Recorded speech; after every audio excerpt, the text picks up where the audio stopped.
Et coucou tout le monde, alors comme d'habitude, un petit épisode où on recompile toutes les légendes vues dernièrement, à savoir celle du Var, les 5 légendes.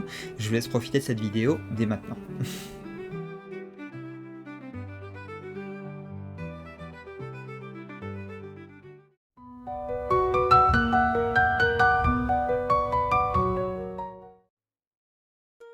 Qui était Samson ? Peut-être ce nom vous parle-t-il, car il est au même titre que Gargantua, un géant connu dans nos contrées et plus loin encore. On le représente souvent comme un soldat napoléonien gigantesque, ou alors un soldat romain. Et ce sera le soldat napoléonien qui sera retenu car notre histoire prend place durant le XVIIe siècle, où un petit jeu singulier aura eu lieu entre Samson et un autre géant du nom de Pèse-Montagne. Un jeu qui aurait pour but de déterminer qui des deux serait le plus fort. Pour ce faire, ils décidèrent de participer tous deux à un petit jeu, le jeu du palais. Pour ceux qui ne connaissent pas, on peut alors parler d'une sorte de pétanque mais avec des cailloux. Enfin, cailloux. On parle de géants donc heureusement qu'ils ne jouent pas au centre-ville. Blague à part, quoi qu'il en soit, pour éviter tout blessé potentiel, ils tirèrent leur pierre en direction de la falaise de Coudon. Ce fut Samson qui l'atteint en premier avec sa pierre, tandis que Pèse-Montagne ne parvint qu'à atteindre un bord de route entre le village de Valette et Farled, y laissant demeurer ce que l'on appela ensuite la pierre ronde. Et ce premier tir n'avait que pour but de départager celui qui tirait le tibi, ou le cochonnet, une pierre ronde, plus petite, qui finit sur la colline de Ruscas. Samson tira ensuite son propre palais et visa si bien que ce dernier finit direct sur le tibi, recouvrant la pierre d'une nouvelle pierre ronde. La partie était gagnée pour Samson, car il était impossible pour Pèse-Montagne de faire un meilleur tir que celui-ci. Cependant, piqué dans sa fierté, ce dernier contesta vivement ce résultat, et était bien décidé à donner au vainqueur un échantillon de sa force. Alors, il s'en alla prendre à pleine main 2 collines de la chaîne des morts, pour les soulever sous le nez de Samson comme si c'était s'agit de 2 fruits que l'on cueille. Voyant le regard impressionné de son adversaire, Pèse-Montagne fut satisfait. Le géant déposa donc les 2 mottes de terre au nord et au sud de Ruscas, où naquirent les collines de l'abattoir et de la Regnaud. Ainsi on peut parler d'une égalité, même si initialement Samson était bien le plus fort des deux, selon les termes de leur pari. Quant aux dolmens issus de leur jeu, ils furent malheureusement détruits et réduits en morceaux pour permettre des constructions, ne laissant que cette histoire pour continuer d'exister dans le folklore de la région et dans les légendes.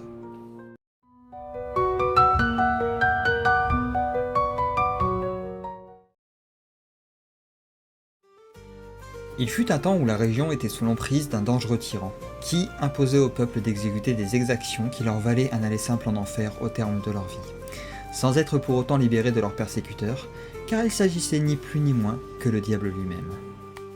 Saint Martin voulut venir à leur secours pour les délivrer de ce mal, et entreprit le voyage jusqu'en ces terres où il fut accueilli par le diable assis sur une hauteur pour le prendre de haut. Ils parlèrent et se mesurèrent tant et si bien que le diable finit par descendre.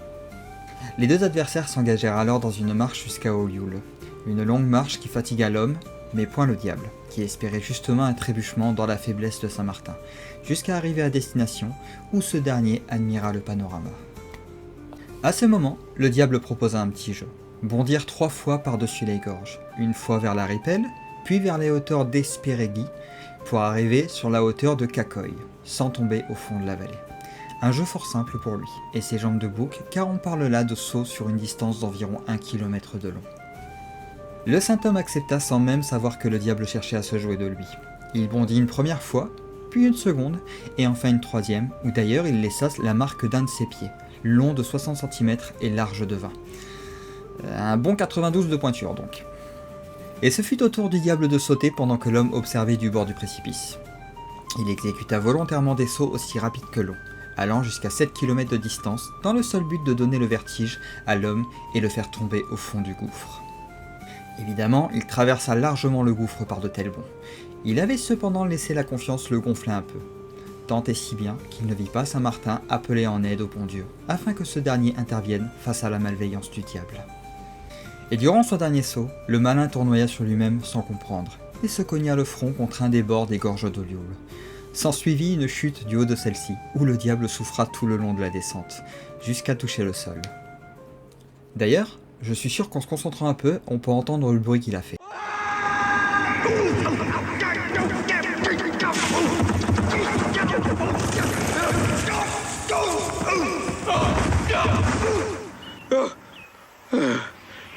J'ai mal pour lui. Le diable revint dans un tel état qu'il ne fit plus vraiment le fier, et Penaud disparut de la vue du saint homme pour ne plus jamais revenir dans la région. Ainsi les gorges d'Olioul furent le théâtre de la fin du joug du pire fléau de l'humanité.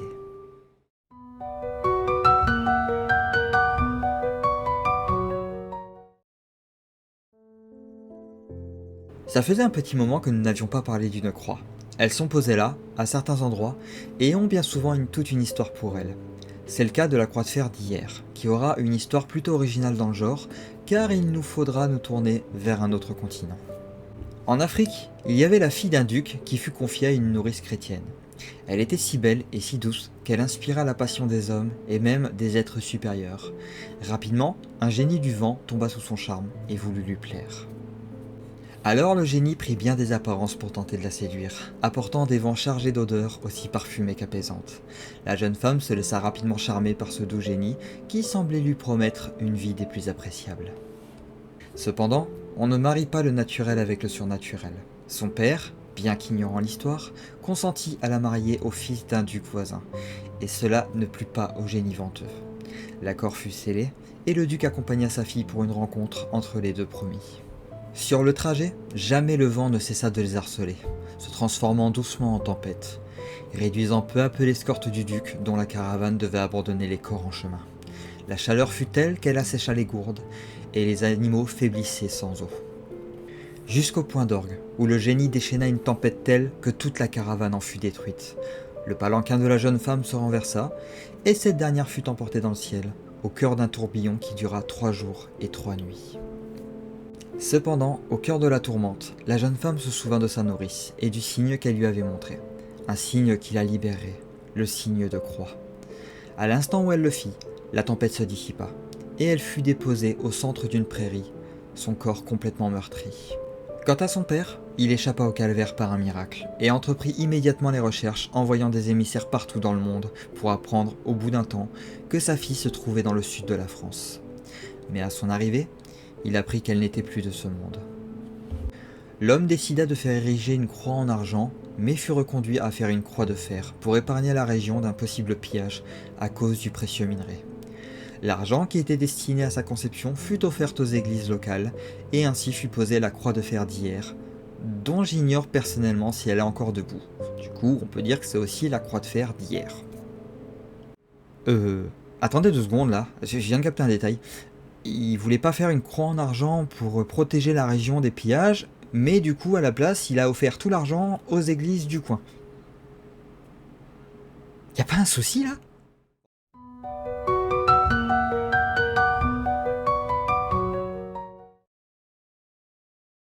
Et c'est une petite histoire aujourd'hui, mais lourde d'une profonde morale à mon avis.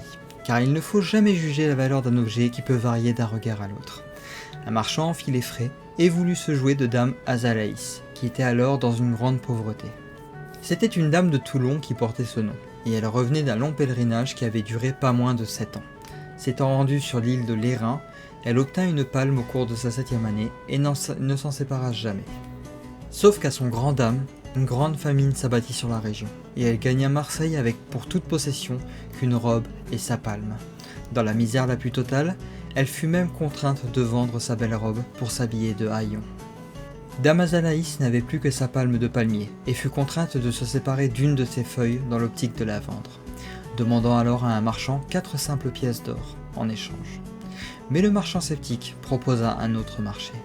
Ne voulant point lui payer une telle somme, il conclut de lui donner le poids de la feuille en or, autant dire qu'il espérait ne pas lui en donner grand-chose. Alors, on alla chercher une balance, et l'on y déposa la feuille d'un côté, ainsi que quelques deniers d'or de l'autre. Contre toute attente, la balance pencha du côté de la feuille, plus lourde visiblement. Alors le marchand ajouta plus d'or, sans que cela ne semblât suffire. On alourdit encore et encore la balance, sans jamais que la feuille ne parvienne à remonter. L'homme ne comprenant pas alla jusqu'à chercher une plus grande balance, sur laquelle on fit jeter 10 livres d'or. Pourtant la simple feuille pesait toujours beaucoup plus lourd, soulevant l'or de l'autre plateau, comme s'il ne s'était s'agi que d'une simple plume face à un poids lourd. Alors le marchand se résigna à demander d'où lui venait cette feuille prodigieuse. Azalaïs répondit tout simplement que c'était une feuille de sa palme de pèlerine, un objet sacré donc. Ne pouvant que la croire, l'homme se répandit en excuses, et promit alors de lui offrir assez d'or pour la sortir de la misère en guise de repentance pour son dédain. Ce qu'il fit, car Damazalis n'eut plus jamais à connaître la misère jusqu'à la fin de ses jours. Quant au marchand, il se rendit régulièrement sur l'île de l'Airain pour y prier saint Honoré, le saint dont il avait vu l'accomplissement d'un vrai miracle.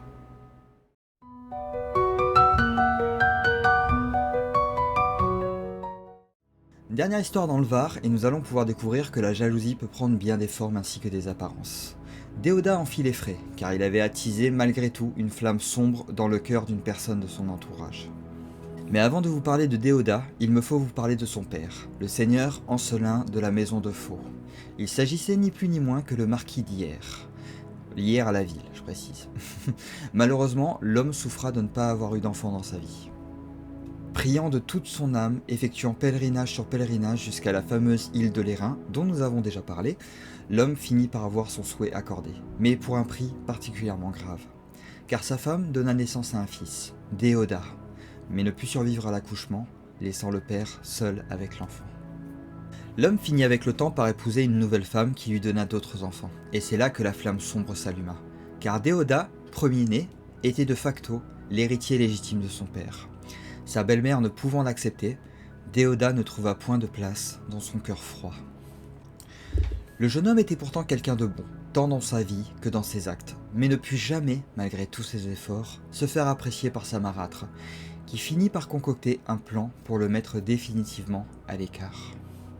Un jour, sans prévenir, elle se mit à crier, et lorsque tous accoururent, tant son mari que les domestiques, elle pointa un doigt lâche sur le jeune homme et l'accusa d'avoir voulu porter atteinte à sa vertu. Le sort fut sans appel, et son père donna l'ordre qu'on l'attache et qu'on le jette dans la mer. Mais avec le temps, la femme finit par avoir des remords et confesser son crime auprès de son époux.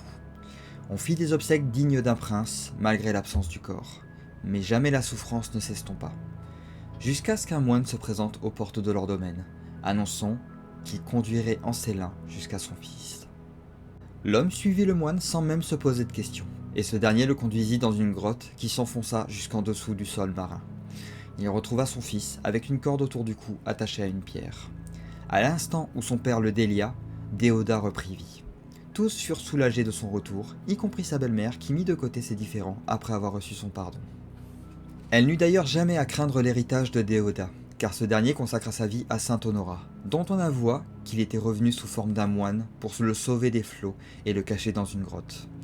Le jeune homme rejoint donc le monastère de l'Airain pour y finir ses jours, et tous purent vivre une vie paisible.